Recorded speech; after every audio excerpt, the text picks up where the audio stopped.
I am unwilling to vouch for the truth of that which I found in Western Australia in 1935. I hope to this day my experiences in that vast desert, that accursed night, was only a hallucination. My name is Nathaniel Peasley. I lived an ordinary life in Arkham, Massachusetts. This is the story of the nightmare that took hold of my life.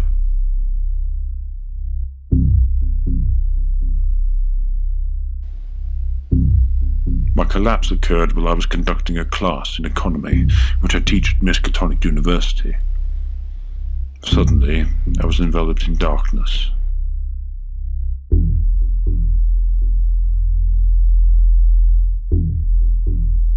After spending the next 24 hours in an unshakable stupor, I am told I suddenly awakened, a changed man. I was confused, disoriented, seemingly unfamiliar with my own body. When I opened my mouth, I spoke in something that sounded like an old, strange language, grotesque and non-human. I seemed to have a new personality, that of a man craving adventure and exploits. I travelled the earth, visiting the most remote and desolate places. I sought out specific areas of the oceans, only to find nothing but empty vistas of water.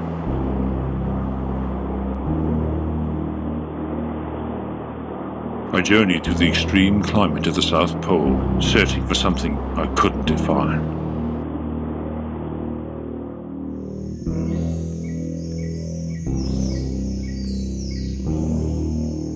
I raided the jungles of the Amazon to visit ancient ruins of long-gone civilizations, hoping they would reveal their mysteries to me.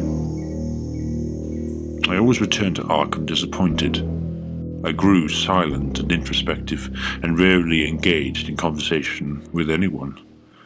My wife and my grown-up son left me, and broke off all relations with me, as they felt they could no longer live with the stranger I had become. My life was now completely taken over by a feverish obsession with amassing knowledge.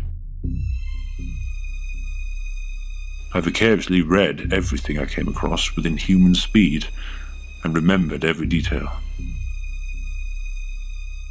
After quitting my remarkable travels and research, I secretly assembled a mechanism of the most curious aspect, with wheels, bulky electronics, and rotating mirrors. After several years in this strange, dreamlike state, I suddenly woke up, and my amnesia was gone. I tried to return to a normal life, but that proved to be difficult. After some time, I began to dream, more intensely and vividly than ever before. At first, the dreams were more strange than horrible. I saw the earth in its dawn. I walked in bizarre forests teeming with long-forgotten vegetation and primordial life. I found the enormous cities of an extinct civilization. I once saw mammoth basaltic ruins, which made me tremble. Huge towers and cyclopean halls, dark and forbidding. The beings I encountered in this prehistoric world were utterly bizarre, cone-shaped and alien. They referred to themselves as the great race of Yith. They had solved the enigma of time. I lived among them in my dreams. I was not afraid of them, and they were not afraid of me. Then, I found out. When I looked down at my body, I was one of them.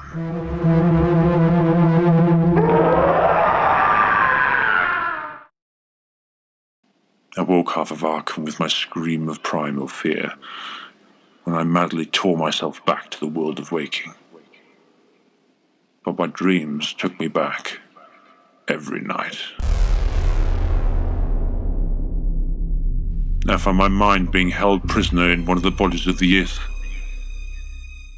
These creatures controlled incredible and bewildering technologies of breathtaking proportions. Aided by these infernal machines, this great race would project their keen minds over unimaginable gulfs of time to study the history of every age. They were changed bodies with specially targeted victims, representing the highest life form of that era. While the mind of the youth moved through the stolen body, the inhabitant of that body was trapped in the form of the sender's empty vessel, and coerced into adding to the great race's library of accumulated annals. I talked to other trapped minds and acquired information about unknown eras in Earth's history, the planets in our solar system, and the mysteries of time. I learned about mankind. A member of a barbaric tribe told me about life in the Dark Ages. I met a member of the strange star-shaped beings which inhabited Antarctica aeons ago. I learned of the snake people of Elusia, and I witnessed pre-human Hyperboreans worship the vile god Sathogwa. I saw the coming of modern man, and I even dreamt about the arachnid denizens of the Earth's last age. And the great race forced me in my trapped body to write down everything about my own age on cellular sheets, stored in book-like metal boxes. All these documentations from every life form, living in the future or the past, were kept in the great race's cyclopean library of vast, endless halls. It was here that I learned of the history of the youth and their predestined fate. They had come across the gulf of stars to the ancient Earth, but they had found it to be already inhabited. A monstrous evil had earlier descended from the blackness of space to take residence on Earth in its infancy. A horrid breed of flying polyps who built vast towers of basalt. A terrible war erupted.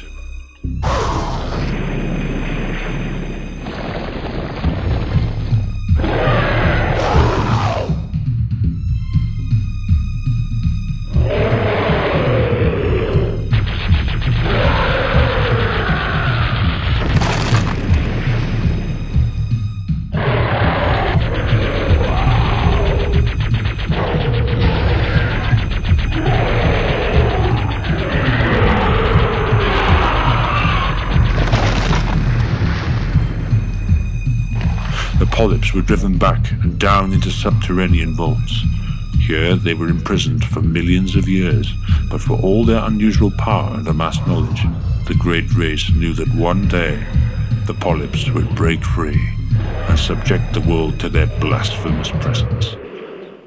To escape this inevitable outbreak, the great race schemed to fly into time, moving the minds of their entire population into the bodies of the arachnids inhabiting Earth's farthest future. The scale and implications of my dreams were difficult to accept. To my horror, I discovered actual references to this great race in the texts of certain forbidden books, such as von Junz's An Assassprechlichen Kulten, Ludwig Prinz De Vermis Mysteries, the Comte de Erles Cultes der Gaules, and even the dreaded Necronomicon by the mad Arab Abdul al-Hazred. The connections between the legends documented in these profane volumes and my own troubled dreams prompted me to publish a series of articles detailing my findings and conclusions. Eventually, I received a letter proving that not all of my dreamscapes were unreal. With generous funding from Miskatonic University, I was able to travel to Pilbara, Australia, to meet and confer with geologist Robert Mackenzie, who had written to me about the anomalies he had unearthed in Australia's barren outback.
This unusual find consisted of great stone blocks decorated with curious carving, which apparently bore an exceptional resemblance to the sketches that had accompanied my articles. The familiarity of the things overwhelmed me. The blocks were identical to the cyclopean masonry of my nightmares, and the curvilinear symbols were the very same that had haunted my nocturnal visions. I couldn't sleep that night.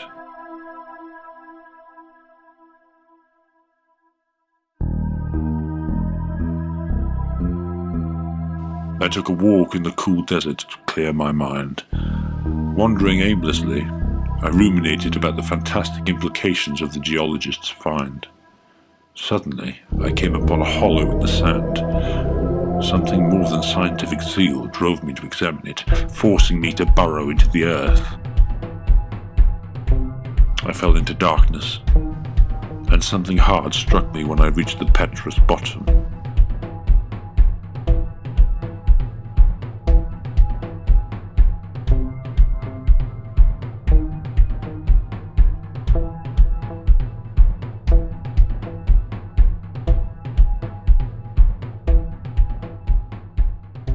I find myself in some kind of cave.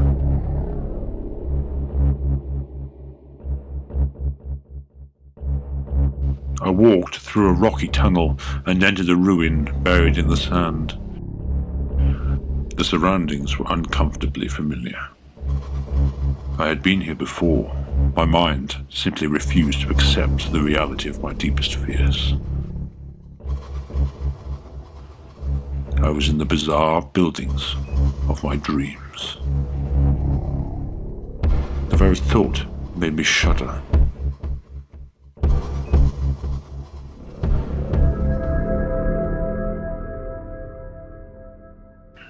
Then a thought occurred to me like a searing flash of lightning. I had to find the library. That would give me the ultimate proof. Perhaps I could even find my own manuscript there. This was the library of my dreams and nightmares. Here the great race had archived the past and the future, all the history of the Earth gathered during their telepathic journeys in time and space.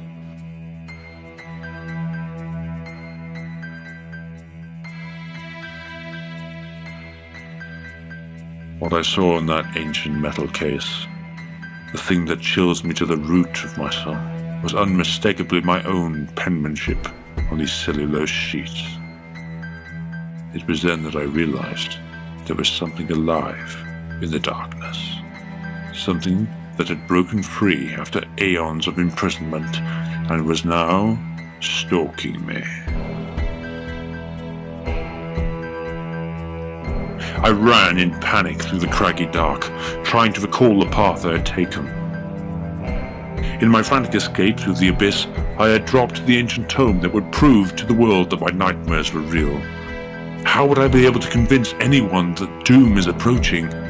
For I know now, beyond all doubt, that an ancient evil is waiting to arise and prey on an unsuspecting humanity. All too truly, there lies upon this world of man a mocking and terrible shadow out of time.